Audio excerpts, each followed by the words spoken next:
Page 12, Olympic Procession. Now this thing looks like it's got a whole lot of notes going everywhere, but if you just keep in mind the understanding of the chords and how they work, then all these notes aren't so bad. Because it's like at the beginning, you get all these chords at the beginning. Well, just think of those chords in second inversion, in that position, and you just move it around a little bit. We'll get there. However, there are a lot of notes in here, and we're moving around quite a bit, so let's take a look. It's 2 pages long, just about. Treble bass clef, no sharps or flats in the key signature. We have some accidentals, but not in the key signature. So it's in a C major. So do the scale for C major and the scale for A minor. And common time. We had common time before. Common time is the same as 4/4 time. Okay. Right hand first, because we are moving around. Let's make sure we got the rhythm and where we're going and everything. Right hand here, start. 1, 2, 3, 4. 1, 2, and a 3 and a 1 and a 2. Triplets, then just bring thumb under. 2, 3. 1, 2, and a 3 and a 2, 3, and then cross over. And you're back where you were. Let's go to the top of page 13. The third measure. You're here. And then come up. You scrunch up a little bit. And then they want here. Here. I'd rather not. I don't want the thumb have to do all of that. Good grief. I'd like to connect these a little better. So what I'm going to do in the last measure of the first line on page 13, last measure, you're here, crunch up. Now I'm going to do a 2, 3. Now thumb comes under, do 1, 5. And then you come over and do a 2, 4. This, we have to do that sometimes. And this, if you'll relax, the little finger will move a little bit. You can go over. It lets me connect the notes, and that's what I want. It's a more advanced fingering. A lot of teachers won't teach it at this level, but I teach it anyway. So again, the last 2 measures of the first line on page 13, we're here. Up, it's 1, 2, then 2, 3, 1, 5, and then 2, 4. 2, 3. And I'm going to use second finger on those dotted half notes here. Here, and on third measure over, it's a 2, 4 here. Now we just use this fingering on all these 16 on these chords. And the second version.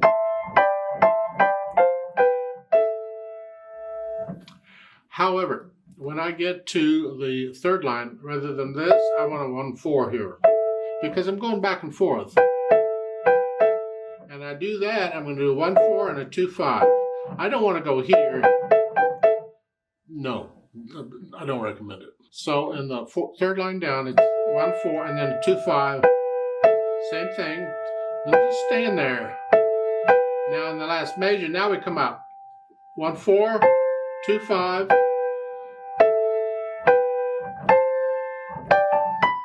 And end up with a 2, 4 at the end. So slowly, because I did that quickly. Third line down, it's a 1, 4, and then a 2, 5, and then a 1, 4, and again a 2, 5, 1, 4, 2, 5 again. Now come over, 1, 4, and now 2, 5, just come across. So I'll use that as a pivot. And back to the 1, 4, 2, 5, 1, 4, now 1, 3. And 2, 4. I mean, you can use 1 if you want, but I'm just staying out there. Left hand, let's see what it's doing. We got the chords. And again, I'm aiming 1 finger and just keeping my hand in that position. That's all I'm doing. You should practice all the fingers. Thumb. Or then concentrate on the thumb and let the other fingers behave. The second finger, or the little finger, same thing.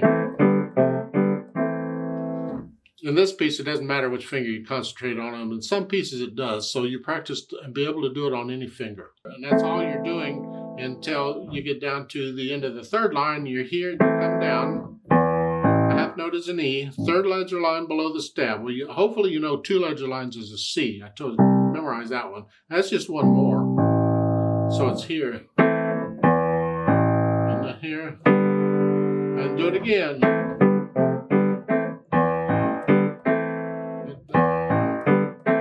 Fun. Gotta look down for that. You get it eventually. Someday. In a few years. Now, page 13, third line down. Now we have C sharps. That's nice. Okay. You can do that here. Fit. If you don't fit, you gotta do that. Put you that and then E again. So then I'll put the hands together, and I'll hesitate, but that's okay. But here, just the same note, right in and out.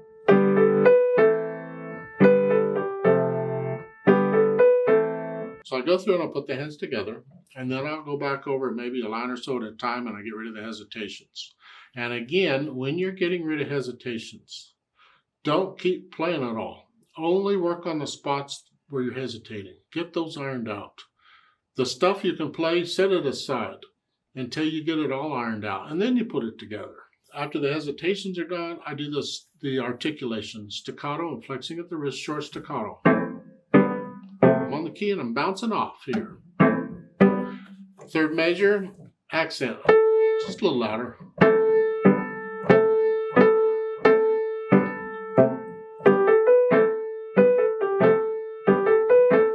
You see under the staff on the end of the first line, there's a simile. Remember, simile could apply to anything, depending on where it's at. Here, it applies to the staccatos. They give you staccatos for the first three measures, and then they don't give you any dots anymore.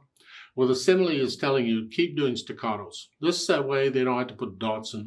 So, you're going to continue to do staccatos throughout, as near as I can tell. Now, you have a few accents occasionally. The right hand has them, but then occasionally the left hand gets them.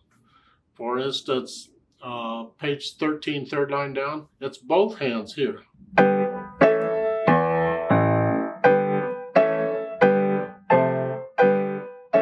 It's all accented, it's all loud. And I would suggest you go ahead and separate each of these just a little bit. You kind of have to anyway. But when you have a series of notes that are all accented, generally speaking, in interpreting them, you can separate them. It helps to sort of bring out the accent. Yeah. Some people do, some people don't. Now, after the articulation, then I add the dynamics. It starts out soft, whatever you think soft. That makes, in the third measure, the melody now is soft, and the left hand skip very soft. And the accented note then will be sort of soft.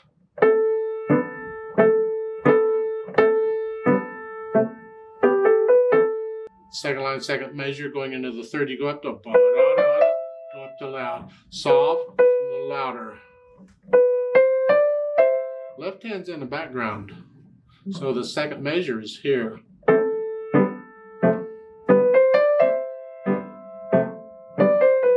Makes the accented note a loud note.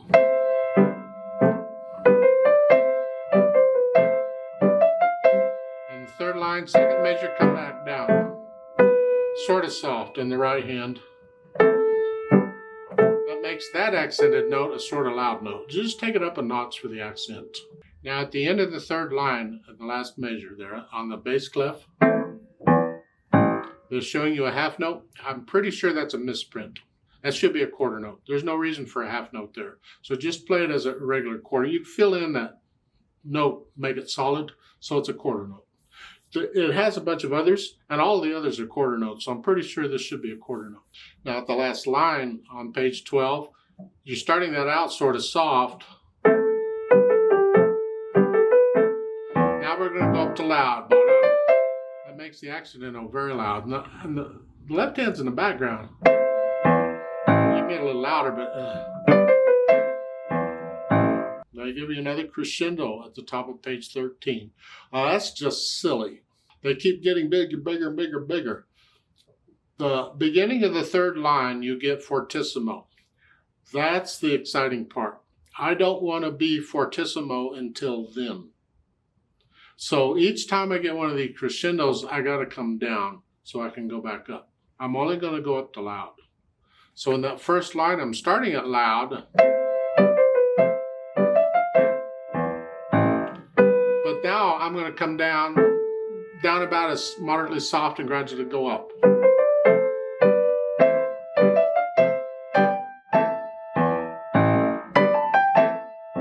And at the end of the second line here, again, I'm going to come down and then gradually go back. Go.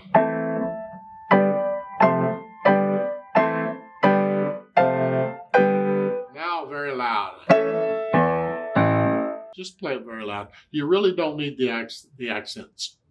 You're not going to take very loud up another notch. You're going to play them very loud. Just play them loud, very loud. Apparently, the procession is off in the distance, and they gradually come up forward. They're getting louder and louder and louder until right in front of you, that's where they're really loud. So here we are, da-da, okay. After I do the dynamics, I think about the speed. And it's a slow march tempo where you think left, right, left, right. Generally speaking, a march tempo is about 120, about 2 beats per second. 1, 2, left, right, left. This is slower than that. Not a lot, just a little bit slower. Left, right, left, right.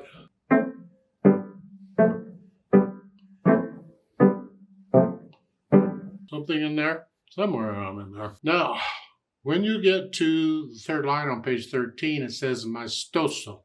That means majestic. So no more marching now. We're here, bottom, and well, we're sort of marching still, but it's majestic is very pomp and circumstance, like it's just I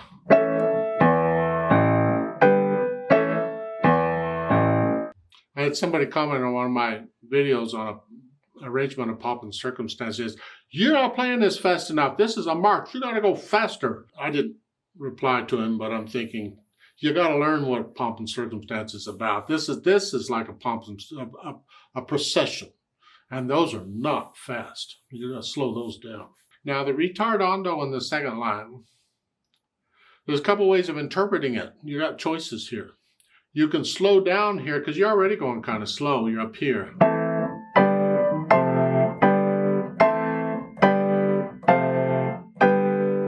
Now you're maestoso, which will be a little slower than what you were doing. So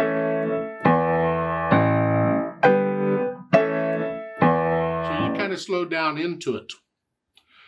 A lot of times when you get a ritardando, at the end of it, you'll get an off tempo. We'll tell you to speed up again, don't do whatever. But here you don't. It goes into maestoso, so you're slowing down into a maestoso. Yeah.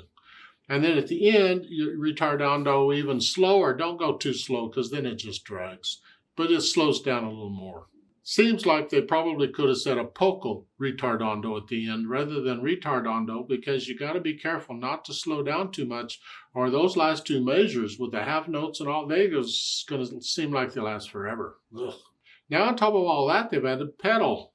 Oh, goody. Well, what's it do? Again, if you're going to use pedal, why are you using it? What's the point? You'll learn it first without. Make sure the hands and fingers are doing what they're supposed to do. Here, what we're doing is we're adding overtones to the longer held notes, and we're connecting some of these notes in the left hand to let them ring out more, because we can't do it with the hands. And we'll lose the staccato. As I said earlier on a lesson, when you're using pedal most of the time, you gain something, but you have to give up something. And here, we're gaining the overtones and connecting the notes, but we're losing the staccato. You have to decide what you want. I'm going to push the notes down first and then the pedal. It's bottom of page 12. Second measure. Notes first, then the pedal. I'm going to lift the pedal as I play the triplets. As I play beat 4, I lift the pedal.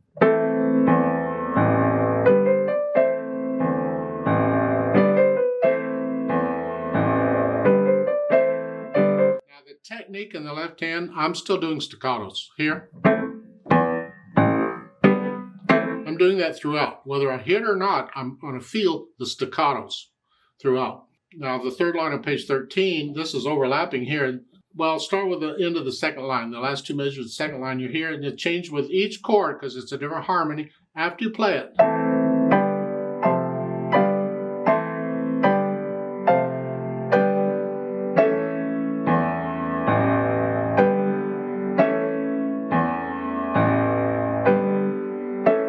All the way through to the end. Then at the end, when you're all done, everything comes up together. Okay, and that's the pedal.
Let's play this together slowly so we can check the notes and the rhythms. It's kind of slow anyway. It'll take a little slower. I'm not going to do the dynamics. We're not doing louds and soft. We're not performing it. I'll give us 4 counts. 1, 2, ready, go.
4, hold, 2, 3, 4, off.